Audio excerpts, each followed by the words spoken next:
again. Decided to get out and take in some of the outdoors today. I wanted to bring you along today is to share with you how I come to know Jesus and accept Him as my Savior.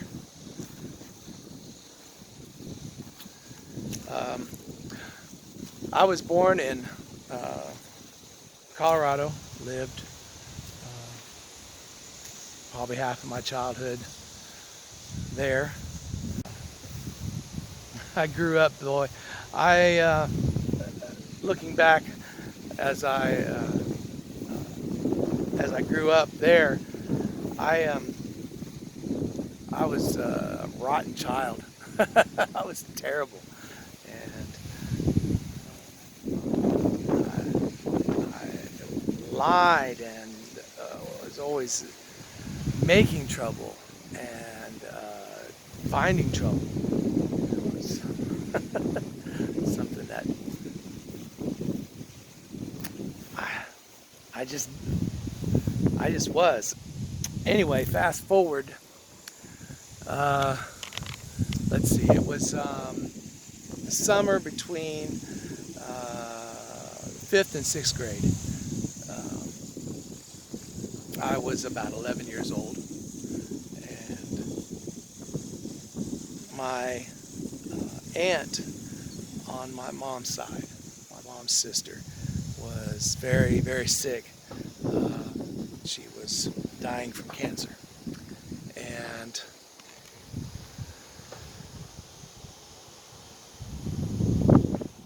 my parents decided to move us, me and my sister Jenna,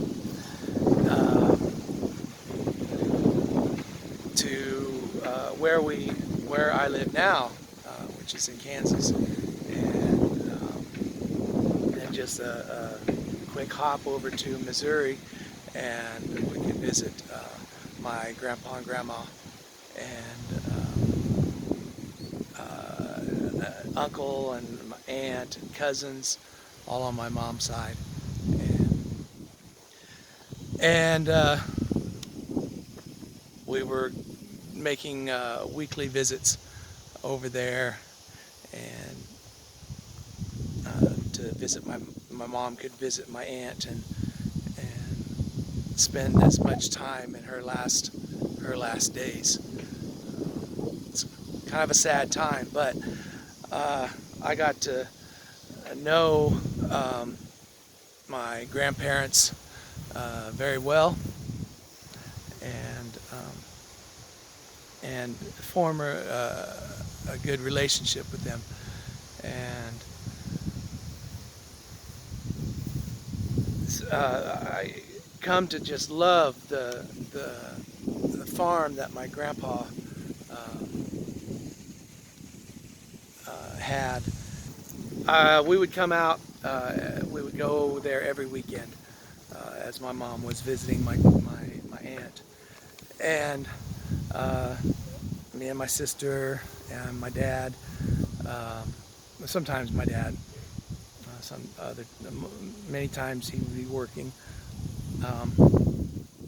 but we would spend time on my grandpa's farm the weekends. I loved the farm. I loved it. There was things to do, things to explore. Anyhow, that's kind of one of the reasons I wanted to come out for a walk today, out in the outdoors. It's a particularly nice day, not very hot. The breeze is blowing, which is thankful for.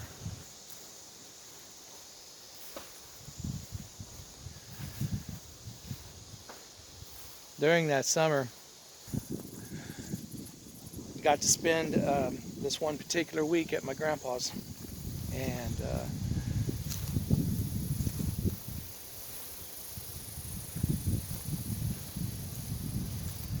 we were out doing some chores. Now I remember clearly we were working on a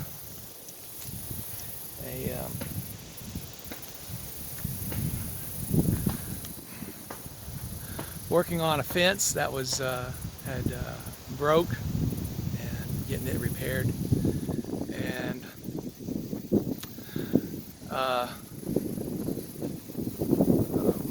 I was standing in the bed of my grandpa's old gray pickup, and just handing tools to my grandpa, just kind of being a help, sort of. And but he started talking about some personal things, and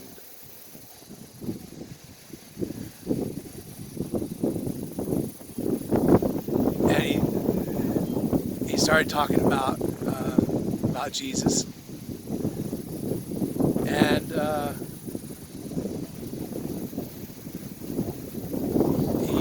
he began to talk to me about my need for a Savior.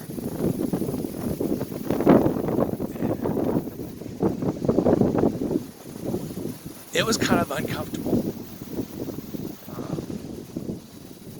talking about bad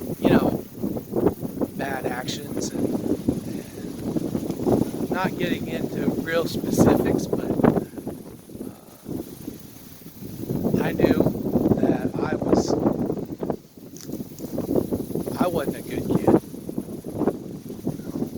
Try as I might, even on my good days, I was pretty bad. But somehow he knew that, and he didn't have to point out little things, particular things.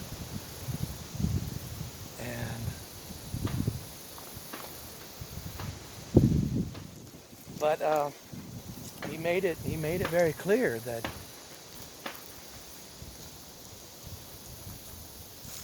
without Jesus, that a sinner will go to hell.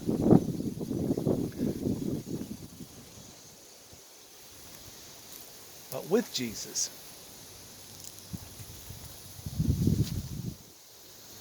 a sinner can be forgiven and be with him in heaven one day.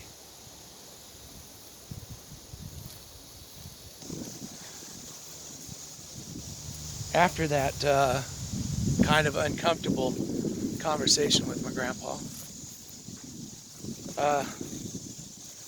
we went to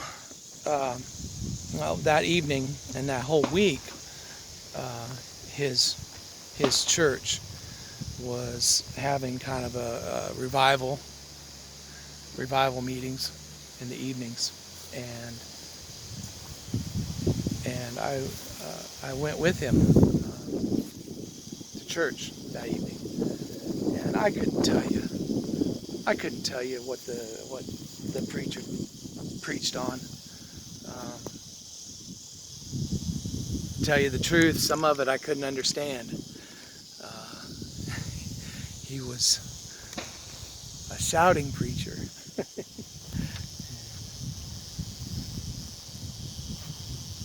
And I sat in the back with some other kids, but I thought on that conversation me and my grandpa had, and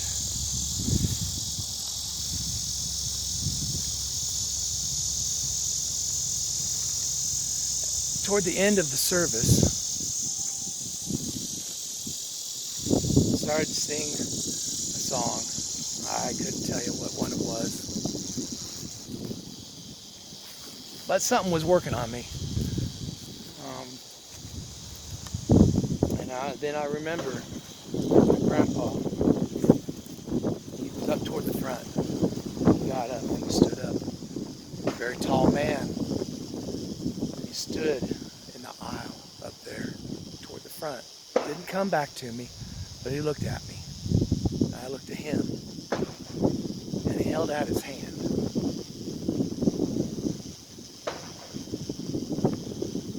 At that moment, something just came over me. Guilt and shame.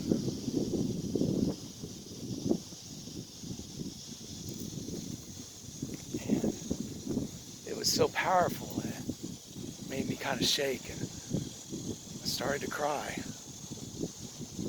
Because I knew something had to be done. Now, mind you, I was pretty young. I was about 11 years old. And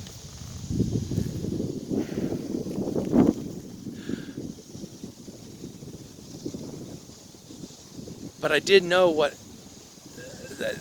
that I needed to do something. So I got up from where I was sitting. I slowly walked toward my grandpa and his beckoning hands. And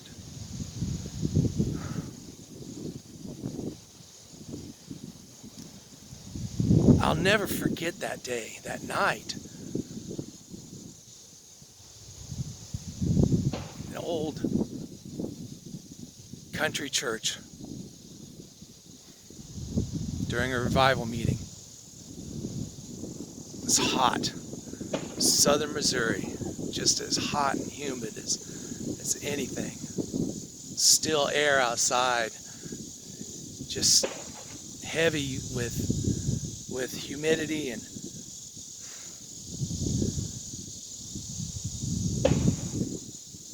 I remember walking up that aisle. It's a wood stove right there in the middle. An old metal fan oscillating back and forth, trying to make a little bit of a breeze and make a difference in that heat.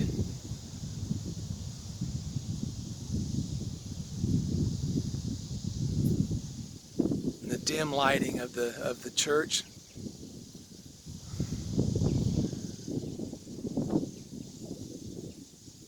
And my feet felt so heavy as I moved up. I finally made it to my grandpa, and he led me the rest of the way to an old wooden bench up at the front. This is where I was instructed to pray, to talk to Jesus.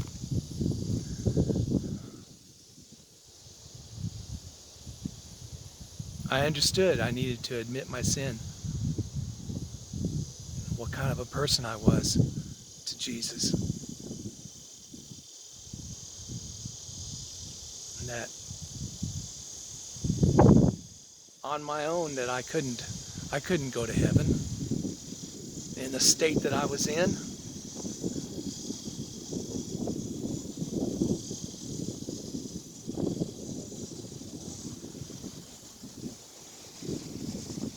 And it was there on that hot night, Southern Missouri, I accepted him as my Savior. I won't ever forget that time.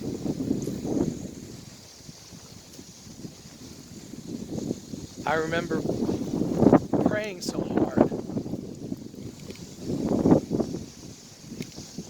that I kept asking over and over for him to forgive me.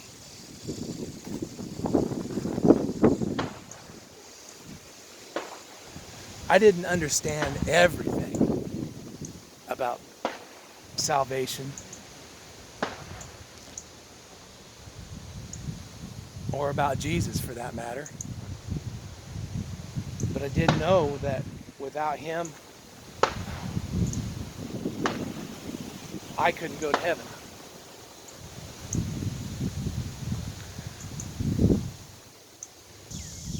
Kneeling down there at that bench,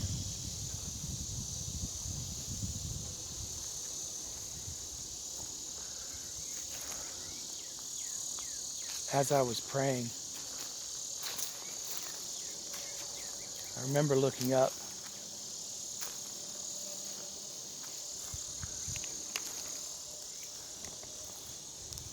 I realized something had changed,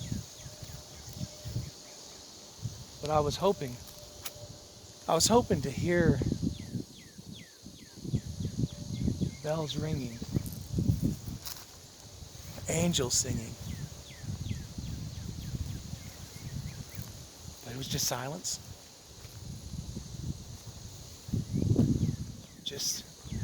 Just murmuring prayers around me as the other people prayed.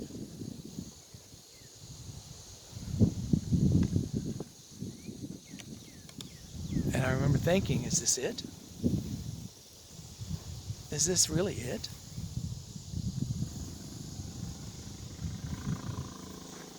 I didn't fully realize at that moment. It was like a switch being flipped. My spirit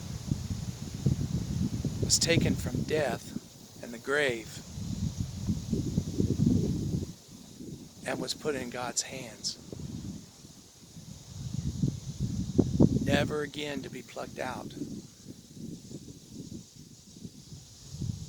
That's where my spirit stays, in the Father's hands.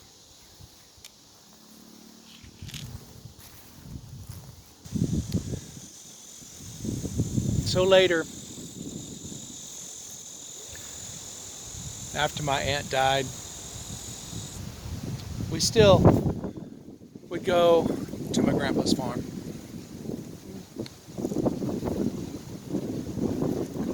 It went from weekly to every other week, and then every other month.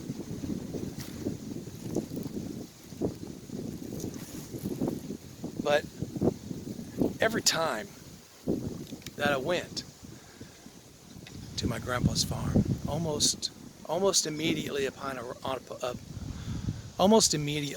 arrival, I would go and walk around his farm by myself, taking in all the sights of the farm and just communing with him.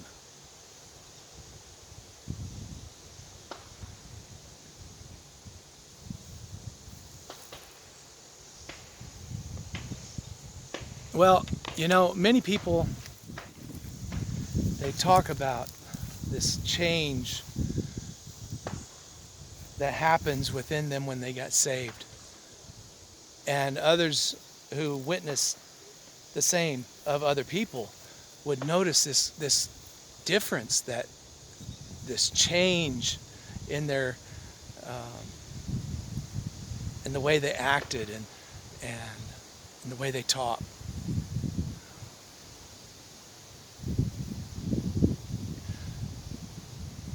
I don't know if I had that kind of change. I mean, there was a change. It was small. At first, it was small. I do remember that, especially about school and going to a new school, and where I was, I didn't know anybody. I do remember that I wanted to be someone different than who I was before. Looking back now, I realize that was God working on me, trying to change me, trying to grow me.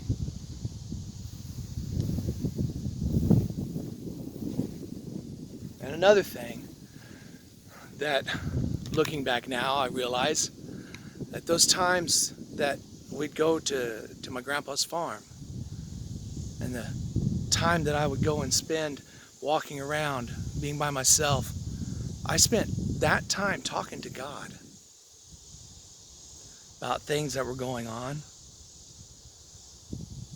and just praising Him for the beauty of the things around. I look around here now and it makes me think of that. See this lake behind me and these trees.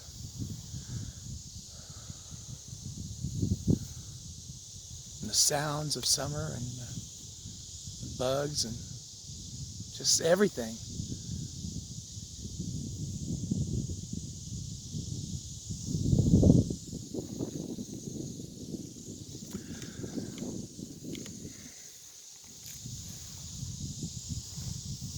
That time on my grandpa's farm.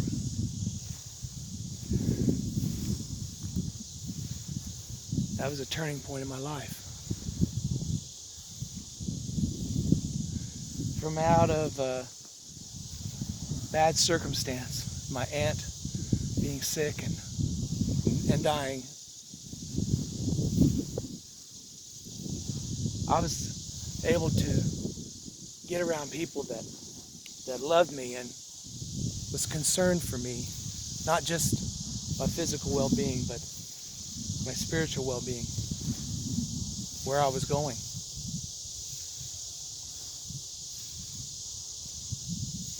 Though I didn't learn very much after being saved from my grandpa or from anyone in that church, really. That was the point. That one time that is forever in my memory. I can still remember it. I still recall that little church and that hot night.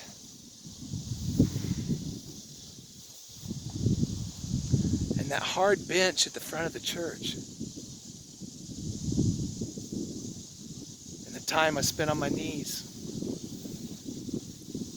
sweating and crying.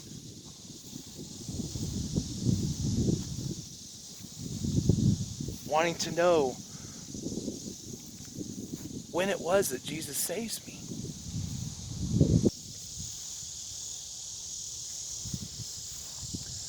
So this is my testimony. And it's important. It's important to me. So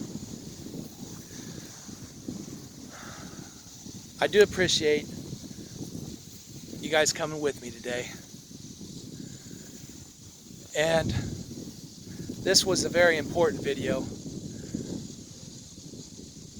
I didn't want to get too far into this channel without sharing this with you, because this is very, very important to me, and it should be important to you. Your relationship with Jesus. Now, I'm about to wrap things up here, but I do want to mention a couple of people. I want to give a shout out to Wild Bill. He's a good, dear friend. And I'll leave a link below to his YouTube channel. It's Wild Bill's Outdoor Adventures. I think that's right. I might put in the caption down below here the real name, the right name, but his link will be down below in the description. And also, I want to mention my wife Kelly. She also has a channel, and oh my, I can't think of the name of it. Oh, well, that'll also be down here at the bottom. And the link to her channel will be in the description also. I want you guys to go and visit those people and give them a big hello. Check out their channels. I know that you'll love them. But anyway, I think that's going to be all for today. And I thank you for coming along. And we'll see you later. God bless.